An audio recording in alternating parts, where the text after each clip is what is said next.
Away from that, now the National Assembly has been getting knocks over its approval of a 70 billion naira allocated to cover what it described as the working conditions of new lawmakers.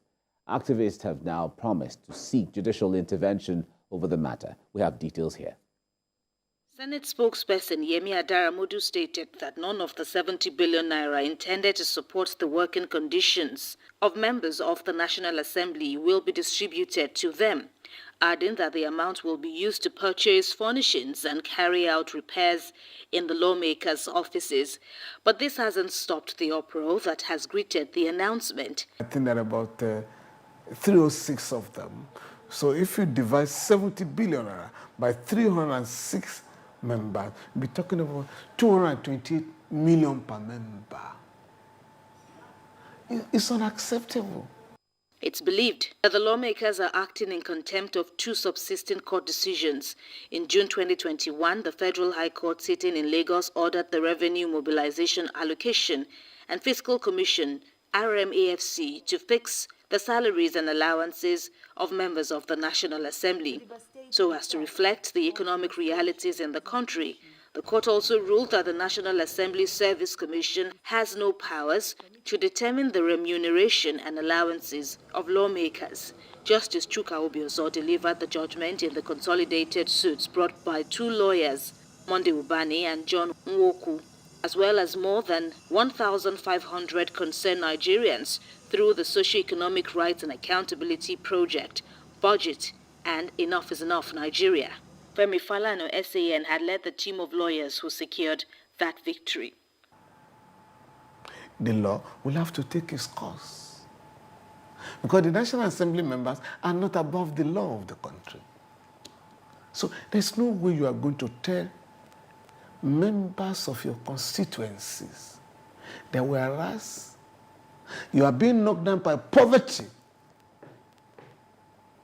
we are allocating to ourselves 70 billion naira to improve our working conditions and 40 billion naira to buy SUV. While calling on the Revenue Mobilization Commission to reverse the decision, the rights groups also say they will sue the federal government over the issue. Kemi Foladiemo, TVC News, Lagos. Stakeholders in the cassava business have converged on Kano State to discuss ways of improving the yield and value addition.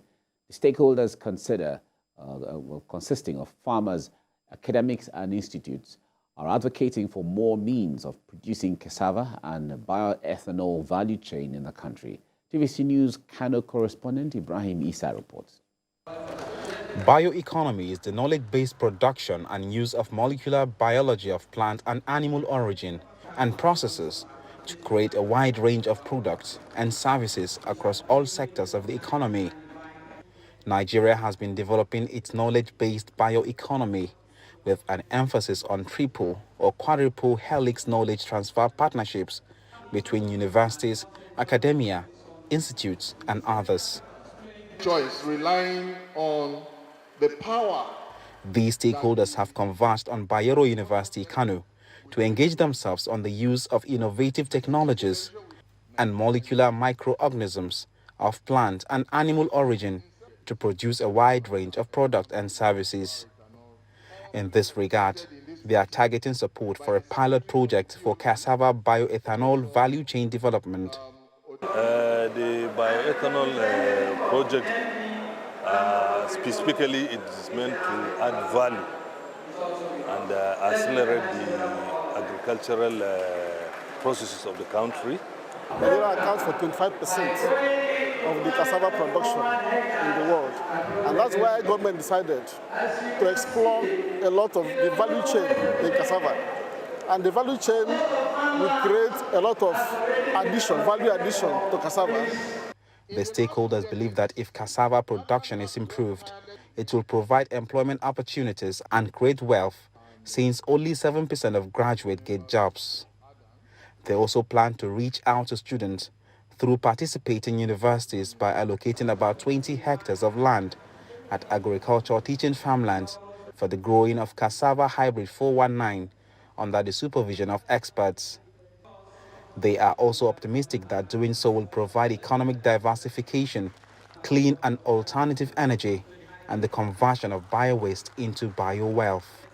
Stakeholders at the workshop say they would develop templates for engaging commodity interest groups, cassava associations, and outgrowers for extension support, quality assurance, conformity assessment, and compliance to be achieved. Ibrahim Isa, TVC News, Kano. To ensure food security, the federal government says there is need for Nigerians to imbibe Operation Feed Yourself. National convener of the UN Food Systems and the director of the Federal Ministry of Finance, Budget and National Planning believes this will help end hunger and improve food security in the country. Moyo Thomas has the details.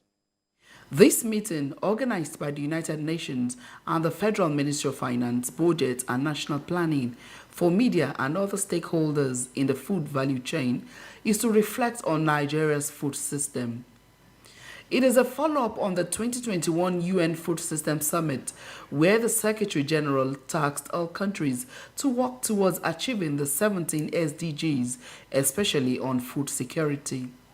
Nigeria's food system has been deeply concerning for reasons ranging from harsh weather conditions to insecurity and changes in her value system, to the point President Bola Tinubu had to declare a state of emergency on food.